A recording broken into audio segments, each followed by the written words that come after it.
Assalamu alaikum dear students. Today we will start next chapter, that is working of institutions in a democracy. क्योंकि पिछले कुछ chapters में हमने government के बारे में पढ़ा, democracy as a form of government उसके बारे में पढ़ा। आज हम देखेंगे working of institutions in a government. Government जो होती है वो कैसे रन करती हैं और इसमें क्या क्या इंस्टीट्यूशंस होते हैं ये हम आज देखेंगे। तो जो कि हमने पढ़ा, जो गवर्नमेंट, कोई भी गवर्नमेंट, इसमें जो मेजर डिसीजंस होते हैं, मेजर डिसीजंस वो लिए जाते हैं और आज हम देखेंगे वो डिसीजंस कैसे लिए जाते हैं और फिर इम्प्लीमेंट कैसे होते हैं। और कभी कभार डिस्प्यूट्स होते हैं, गवर्नमेंट के इंस्टीट्यूशन के माबेन डिस्प्यूट्स होते हैं, फिर वो डिस्प्यूट्स किस तरह रिजॉल्व किए जाते हैं। ठीक है, तो जब हम इस प्रोसेस को पढ़ते हैं तो वी कम अक्रॉस 3 इंस्टीट्यूशन, जिनको हम ऑर्गन्स ऑफ गवर्नमेंट भी कह सकते हैं। यानी कि there are 3 major organs of government.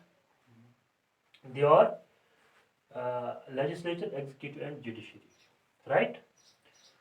So how institutions work in a democracy and how institutions are connected, how major decisions are taken and then implemented. जब हम गवर्नमेंट की इस प्रोसेस को पढ़ते हैं तो we came across 3 major institutions that play a key role. These institutions are legislature, executive and judiciary.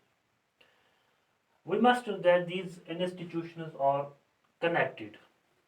I mean they carry on the work of the government. तो इनका अलग अलग काम है, ठीक, बोथ एट सेंट्रल लेवल या जिसको हम नेशनल लेवल कहेंगे, या यूनियन गवर्नमेंट और जस्ट गवर्नमेंट। अगर हम अपनी इंडिया की बात करें तो government of India. Similar the working of this institution in a state. तो how major decisions are taken in a government, there are 3। हमने अब देखा कि there are 3 major institutions in a government. These are legislature, executive and judiciary. These 3 institutions have their separate roles. These 3 have their separate domains. They work, although both these institutions, they are the organs of the government. ये government के organs हैं और interdependent हैं, ठीक है। तो इन तीनों जो judiciary, legislature, executive and judiciary जो है, ये 3 ऑर्गन्स ये मिला के एक गवर्नमेंट को चलाते हैं, ठीक है। तो पहले हम समझने की कोशिश करेंगे कि how major decisions are taken और फिर ये इम्प्लीमेंट कैसे होते हैं, और फिर अगर कोई इसमें कोई डिस्प्यूट हो जाए, ठीक है, तो वो डिस्प्यूट किस तरह रिजॉल्व किए जाते हैं। तो उसी से हमें समझ भी आएगा लेजिस्लेचर, एग्जीक्यूटिव एंड जुडिशरी का जो रोल है एक गवर्नमेंट में, ये हमें समझ आएगा। मैं एक गवर्नमेंट ऑर्डर की बात करता हूँ। 3 अगस्त 1990 को गवर्नमेंट ऑफ इंडिया ने एक ऑर्डर जारी किया, ठीक है। इस ऑर्डर को ऑफिस मेमोरेंडम भी कहते हैं। तो ये जो ऑर्डर जारी हुआ 3 अगस्त 1990 को, ये रिजर्वेशन के बारे में है। क्योंकि हमें पता होना चाहिए कि हर दिन गवर्नमेंट बहुत सारे ऑर्डर्स जारी करते हैं, ठीक है। तो लेकिन कोई ऑर्डर्स ऐसे होते हैं जो विच बिकम सोर्स ऑफ कंट्रोवर्सी। क्यों? क्योंकि वो एक मेजर डिसीजन होता है, वो एक मेजर डिसीजन होता है, और उसी मेजर डिसीजन के बारे में हम जानने की कोशिश करेंगे किस तरह ये मेजर डिसीजन लिए जाते हैं। तो ये जो ऑर्डर जारी हुआ 3 अगस्त 1990 को, ये रिजर्वेशन के बारे में है, राइट। तो एक गवर्नमेंट ऑर्डर को एक नंबर होता है और फिर उसके डेट, ठीक है, नंबर, डेट, राइट। तो फिर साइन होता है उस ऑर्डर पे।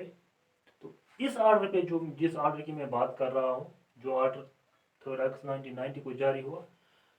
Joint secretary of the department of personal and training. Department of personal and training एक डिपार्टमेंट है under ministry of personnel public grievances and pensions.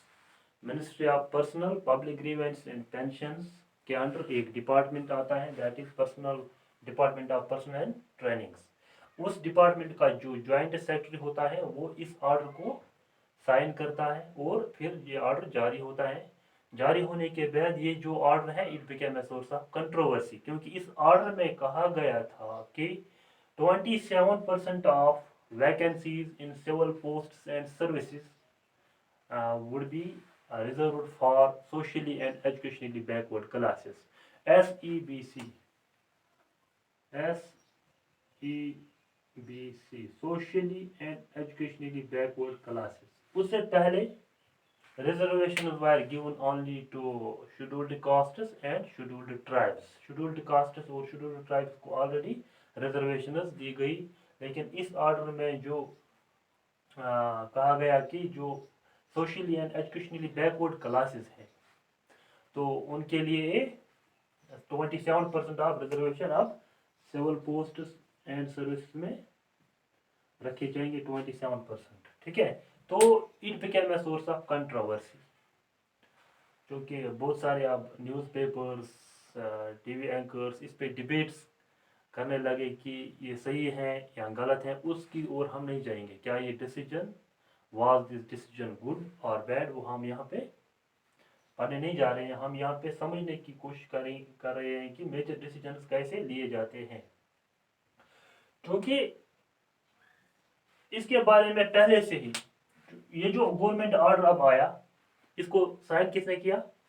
Joint secretary of the department of personal and trainings ने। ठीक, तो ये जो clearly हमें अब पता चल रहा है कि इसका डिसीजन ये नहीं है, जिसका साइन इस ऑर्डर पे है ये इसका डिसीजन नहीं है, यानी जॉइंट सेक्रेटरी का ये डिसीजन नहीं है। Only what he is doing, he is implementing a decision. ये डिसीजन को इम्प्लीमेंट कर रहा है। डिसीजन किसने लिया?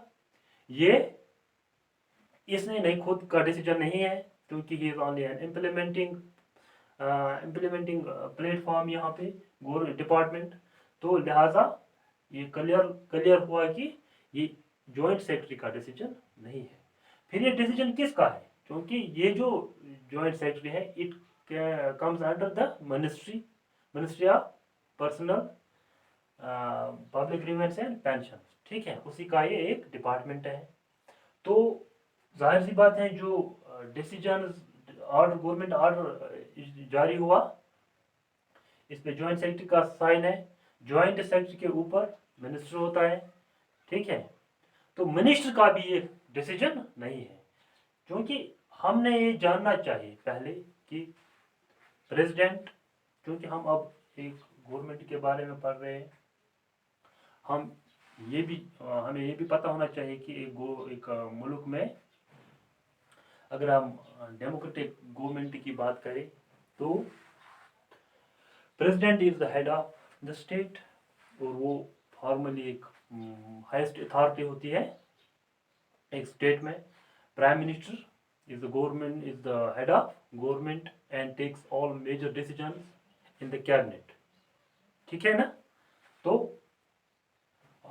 पार्लियामेंट में 2 हाउसेस होते हैं, लोकसभा एंड राज्यसभा। ठीक है, तो अब यहाँ से शुरू होता है ये जो इस गवर्नमेंट ऑर्डर जो है जो जारी हुआ, इस डिसीजन का जो मतलब बैकग्राउंड है यहाँ से शुरू होता है कि ये कैसे लिया गया। ठीक है, तो चूंकि there was a demand for reservation from social and educationally backward classes, लिहाजा इस डिसीजन को लेने में इन सब का रोल है, प्रेसिडेंट से लेके पार्लियामेंट तक जितने भी इसमें फंक्शनरीज हैं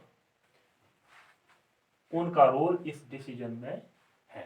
यानी ये डिसीजन वहीं से जारी हुआ है, फिर पर्टिकुलरली फिर ये एक प्रॉपर चैनल के जरिए ministry of personal trainings, public grievances, तो उसने फिर इस चीज़ को इम्प्लीमेंट किया। ठीक है, क्योंकि ये डिसीजन कैसे लिया गया, फिर किस तरह ये इम्प्लीमेंट हुआ, और अगर कोई डिस्प्यूट इसमें हुआ, यानी कि मुल्क में इसके खिलाफ प्रोटेस्टर्स वो कैसे रिजॉल्व किए गए, तो ये हम पढ़ेंगे। क्योंकि लेजिस्लेचर, एग्जीक्यूटिव एंड जुडिशरी इनका काम है। लेजिस्लेचर टेक्स मेजर डिसीजंस, इसमें इलेक्टेड रिप्रेजेंटेटिव्स होते हैं। Executive is the government itself, it implements the major decisions, and judiciary जो है रिजॉल्व करते हैं डिस्प्यूट्स। अगर डिस्प्यूट्स लोगों के बीच या गवर्नमेंट के आपस के बीच होते हैं, तो ये जुडिशरी का काम है उनको रिजॉल्व करना। ठीक है, तो यहाँ पे इस डिसीजन में ये तीनों, ठीक है, ये इन तीनों का रोल है इस डिसीजन में। डिसीजन लेने से लेके डिसीजन को इम्प्लीमेंट करने तक और रिजॉल्व करने तक, अगर कोई डिस्प्यूट हुआ तो इनका रोल है। ठीक है, tomorrow we will study more about this. Thank you very much.